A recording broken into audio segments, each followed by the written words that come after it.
It's officially winter holiday time, and that means gift shopping. But somehow it sneaks up on me every year, and it's equally daunting every time. That's why I love heading to the Heinrich House Christmas Market. It's from December 1st to the 3rd this year, at the beautiful castle-like home just south of DuPont Circle. You can find the perfect holiday gifts for your loved ones and support local small businesses at the same time, all with a glue vine in hand. Plus, the market helps Heinrich House support DC's small-scale manufacturing businesses all year long. Pre-sale tickets are $12. Grab them at heinrichhouse.org. That's HEURICH house.org.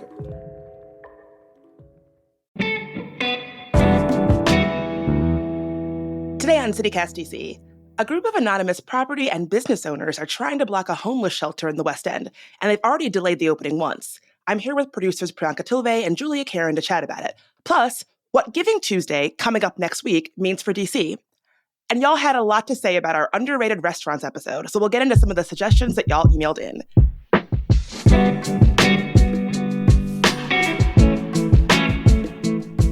Today's Tuesday, November 21st. I'm Bridget Todd, and here's what DC is talking about.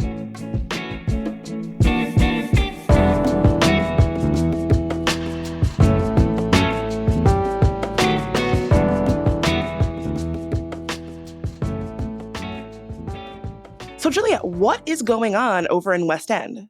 Okay, so do you all remember when we chatted with Michael Bryce Sadler back in August, and we were talking about there was going to be this new kind of one-of-a-kind shelter. It was going to be a 200-person facility.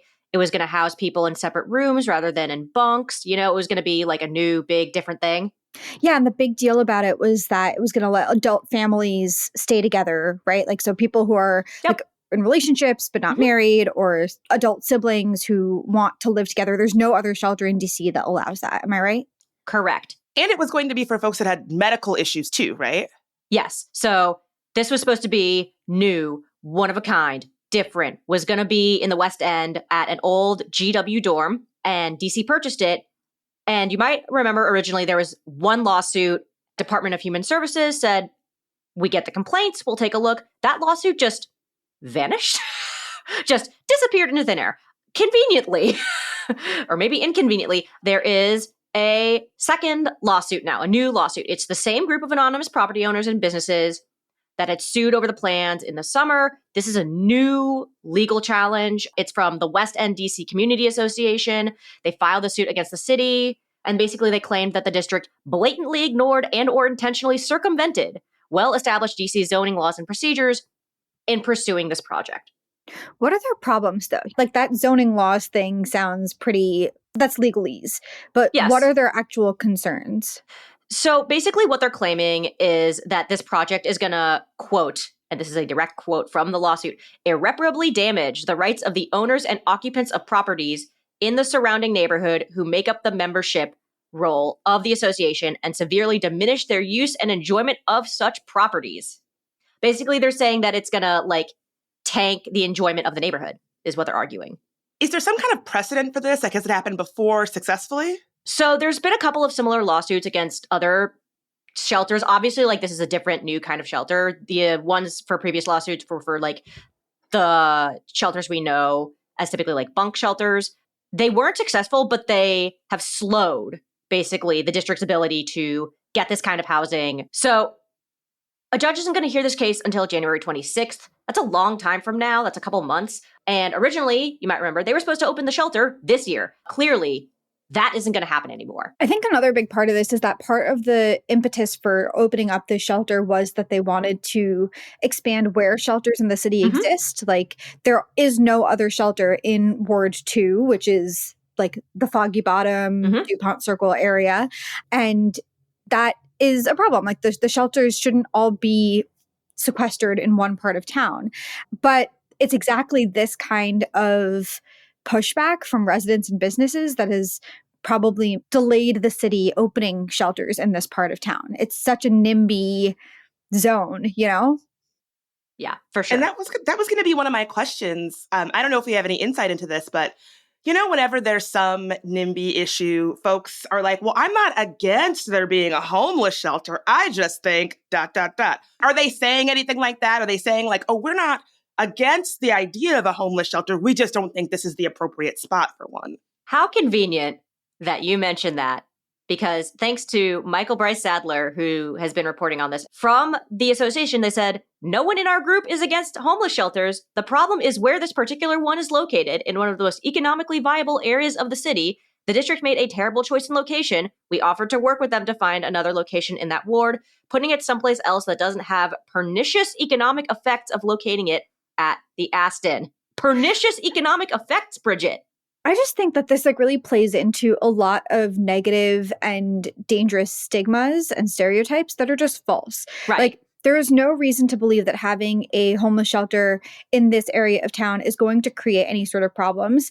You don't get insight into what your neighbors in general are dealing with. People that live in regular apartment buildings across the city have mental health issues that they're dealing with. That doesn't make them dangerous or violent or anything like that. And believing that people who live in a homeless shelter inevitably are going to create problems, that's the kind of thing that we're supposed to be pushing back against by building these shelters and helping prove that that's not the case. And I completely agree. And I also think it really adds to this incorrect notion about who winds up without having a stable place to live. In 2023, we are in some economic tight spots where folks are really feeling that. And so this idea that it's all criminals and people with substance abuse issues, there are a lot of people out there who are actually working but cannot afford a place to stably live. And so it just adds to this fantasy notion of what people think about when they think about people who need this kind of housing solution that I don't think is borne out by, what the actual facts of the situation are at all. Yeah, one of the things the DHS had said, at least originally, when they first purchased this building, was they were going to have security guards around the area. Obviously, they know that this is an economic hub and they don't want to disturb that. But I think they also understand hey, people need a place to live and we want to make this shelter a place where families can be. This isn't just something that happens out of the blue. These people are trying to work hard and housing is just so dang expensive. And in the words of that one candidate, the rent is too damn high, right? I don't know. What do you guys think are the odds, if we're playing odds makers, that this is actually going to happen or just gets delayed for forever? What do we think? I think they'll do it. I think that the city has expressed an intention to build shelters across the city. That was something that Bowser said was important to her. I am not confident it'll happen at the Aston specifically, but I do think that they will build a shelter in Ward 2, and I am hopeful that it will happen next year. This is me putting positive intention into the universe. You're manifesting. You're manifesting. Manifest the housing solutions you want to see in the world. Exactly.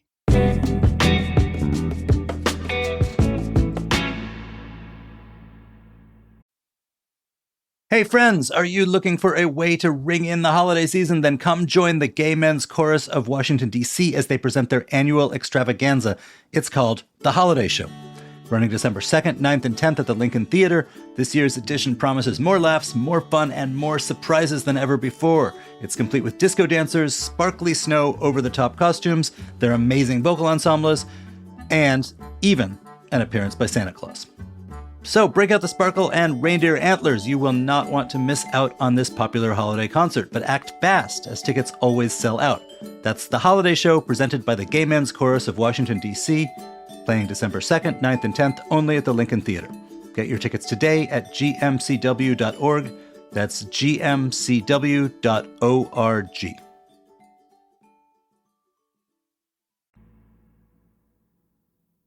So Giving Tuesday is coming up. And whenever I hear Giving Tuesday, I always think it's Giving Tuesday, not Giving Tuesday, it's Giving Tuesday.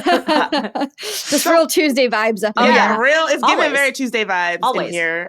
So what exactly is Giving Tuesday? It's the Tuesday after Thanksgiving. It's a day when people are still kind of in that glow of having given thanks and also preparing for the holiday season, which is typically when people are the most generous. And so to kick off that giving season, Giving Tuesday is a day where a lot of charities make their big asks for the year. They put a lot of information out there about what they need funds for and what specific funding needs they have for the following year and what that money would go towards. And So yeah, Giving Tuesday this year is on November 28th. It is a week away, and we are encouraging you to start giving some thought to who you want to give to. Do either of you have Giving Tuesday habits? Is there like any charity that you typically give to, or like a style of charity you typically give to? I like mutual aid. I think it's a good way to give back to the community, to folks who really need it most. What is mutual aid? So mutual aid is really this model that's voluntary that really prioritizes collaborative exchanges of resources with this understanding of like the systems that we have in place to meet our needs, housing, food, money, whatever, aren't always going to do that. And so that it's good to just have that mindset of like supporting each other to get our needs met. And then when you need your needs met, somebody will help you. When somebody else is in need, you can help them. But it's really this community collaborative effort to sort of lift each other up with the understanding that the services or the systems that we have in place to do that sometimes fall short.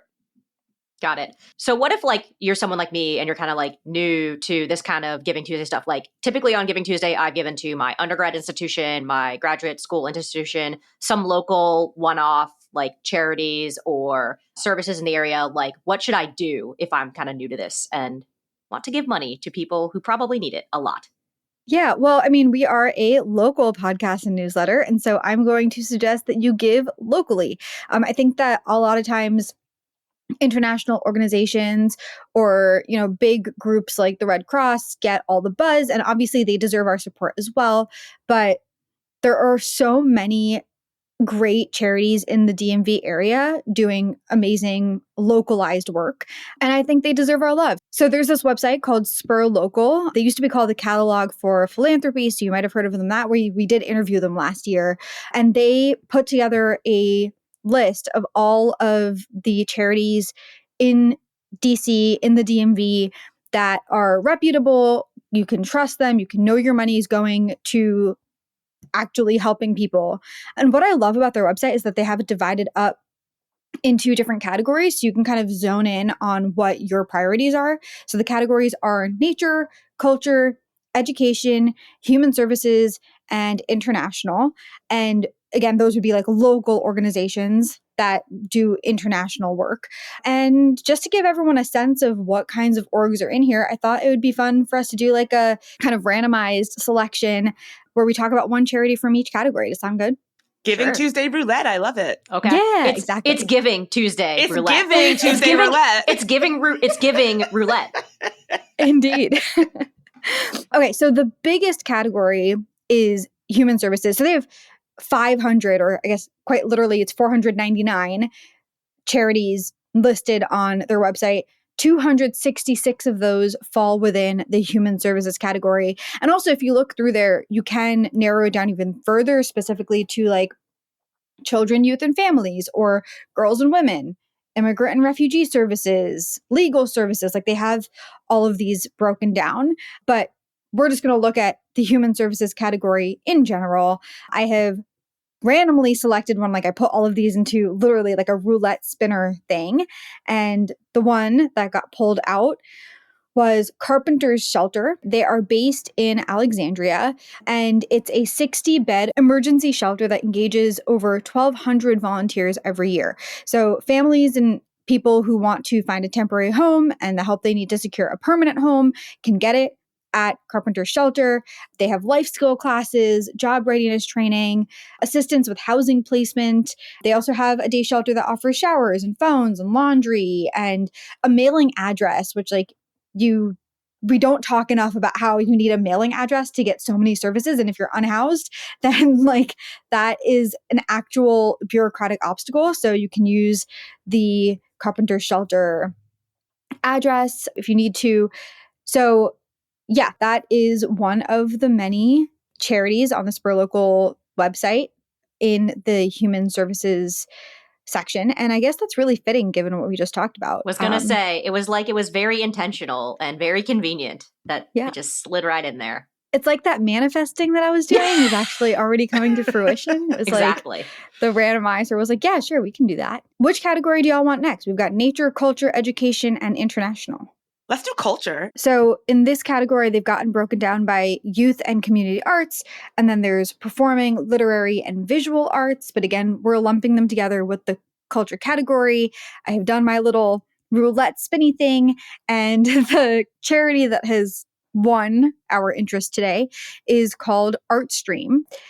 They are based in Rockville, and their whole thing is that they use performing arts to empower people with intellectual and developmental disabilities.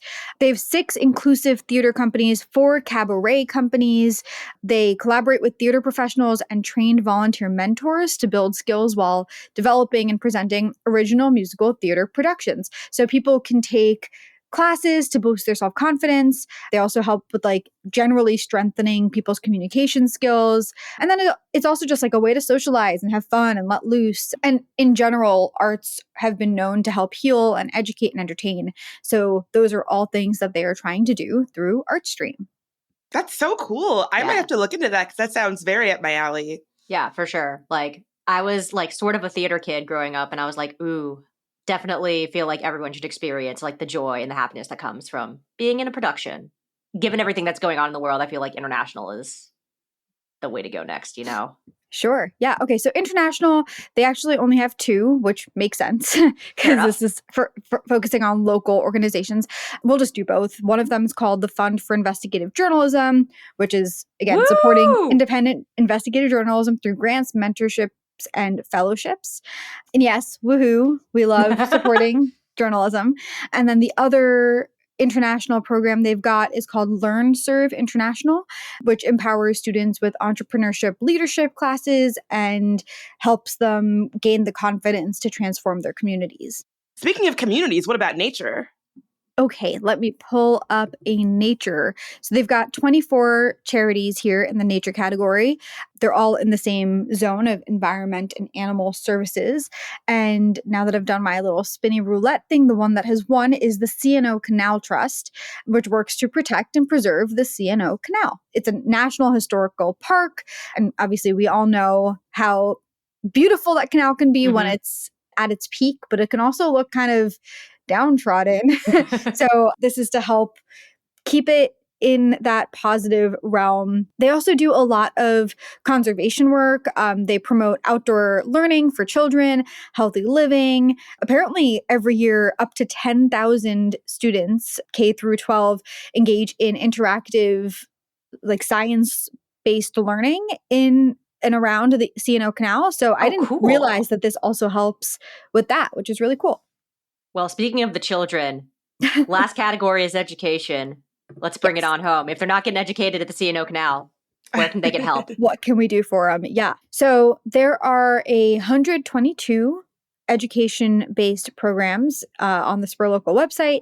The one that has won our roulette choice is called Bite Back, but Bite is spelled B-Y-T-E. So like it's a techie thing. Their little blurb here says the technology plays an essential role in today's workforce, yet thousands of DC area residents lack even basic computer skills. So Bite Back is all about combating poverty by providing historically excluded communities an equitable pathway into the digital economy and its living wage careers. They have digital literacy classes. Adult scholars learn the basics of how to navigate computers, the internet, email, Microsoft Office, telehealth, online banking. Wow, I sometimes forget just how much we use the internet for literally everything. This organization is trying to help people get the career support they need as well, interview prep, resume building, everything that the internet and technology can be used for. Bite Back is trying to help people figure out. Last year, they had 208 Bite Back scholars complete digital skills training. And so that's what the money would go towards if you give on Giving Tuesday to Bite Back this year.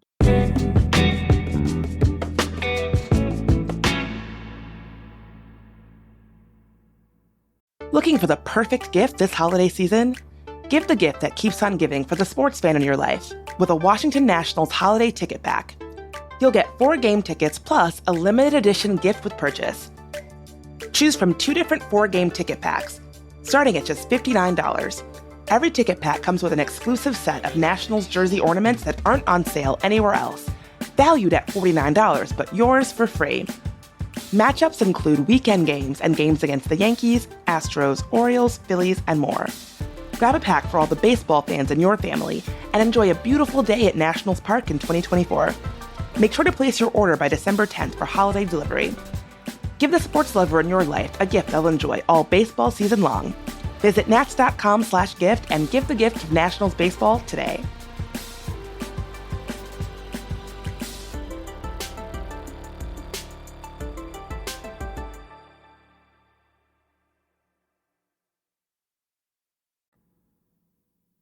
Well, speaking of biting back, the other kind of bite, B-I-T-E. So recently we did an episode all about underrated restaurants, and boy, did you all have a lot to add.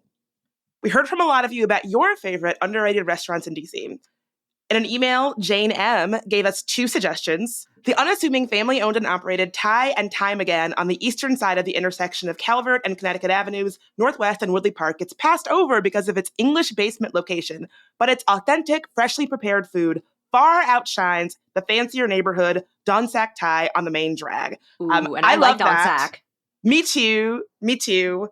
I think Jane is right, though, that like sometimes places get overlooked because of their location, where you just like don't see it as easily or something, or like the location kind of, you're like, oh, I don't know. But you should not let that deter you, because sometimes there's some real hidden gems. Jane also suggests, in terms of Armenian restaurants, like how many Armenian restaurants do we have in DC?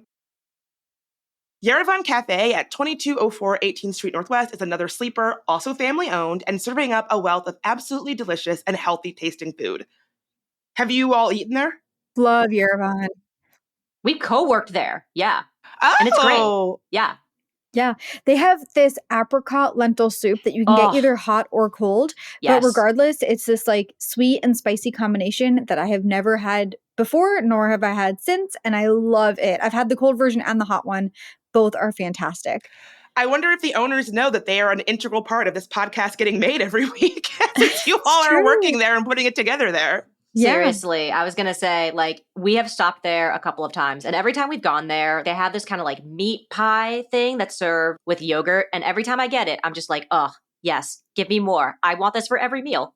I do. So delicious. Yeah. Julia and I weren't on that underrated restaurants episode that, Bridget, you did with Kayla and Washingtonian food editor Ann Limpert. And so, yeah, I was curious if you have any underrated food recs, Julia. I know I've got some.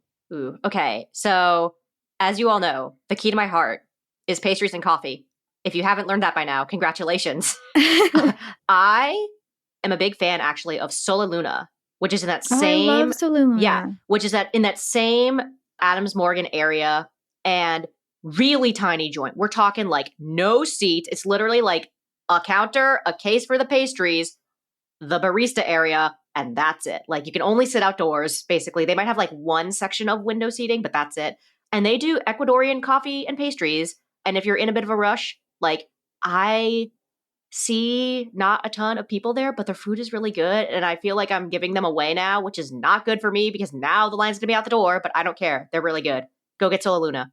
They are really good. My secret hidden gem that I am probably going to regret putting out there is Well Dressed Burrito, just south of DuPont Circle. People don't know it exists, which I because guess kind of makes alley. sense because it's in an alley. But they do have signs at the ends of the alley. Anyway, first of all, their burritos are amazing. Their enchiladas also amazing. Their spicy sauce is actually really spicy, which I love because I feel like that's a rare thing. And the last little quirky thing about them is that their decor is all penguin focused. Oh, yeah. And I don't know the story behind that intention. They don't have penguins in Mexico, but I love that they have penguin decor. And I think it's a real vibe in there. I was going to say, I feel like they picked the penguins because the whole point is like penguins look like they're in tuxedos. So if they're well dressed oh my God, you're right. Well-dressed bird, right? Yes, you're right. That just never occurred to me. But yeah, that's it. Yeah, I love Well Dressed Burrito. As far as burgers go, Lucky Buns does not get the shine it deserves. God. My cousin's kids, my niece and nephew they visited several times. And I've taken them to so many places around DC that I think are amazing. And the only one that they were like the most excited about was Lucky Buns and the burgers from there. So that says something, I think. Yeah, they're really good. My underrated spot is a new one. It's where Coffee Cafe used to be, Cuckoo. It's a Persian restaurant. I don't know how many Persian restaurants we have in DC. It's been kind of like coming soon for a long time, and I live right there, so I walk by every day and I'm like, is it open? Is it open? Well, it is finally open. The vibes in there are so good. Family owned. You go in, like they have family style dining. They're so nice. The food is divine.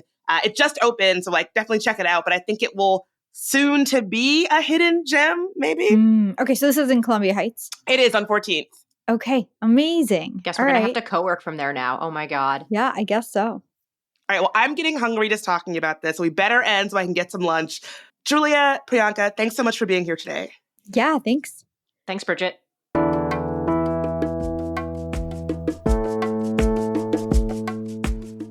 That's all for today here on CityCast DC. If you enjoyed the show, why not share it with your favorite restaurateur? We'll be back tomorrow morning with even more news from around the city. Talk to you then.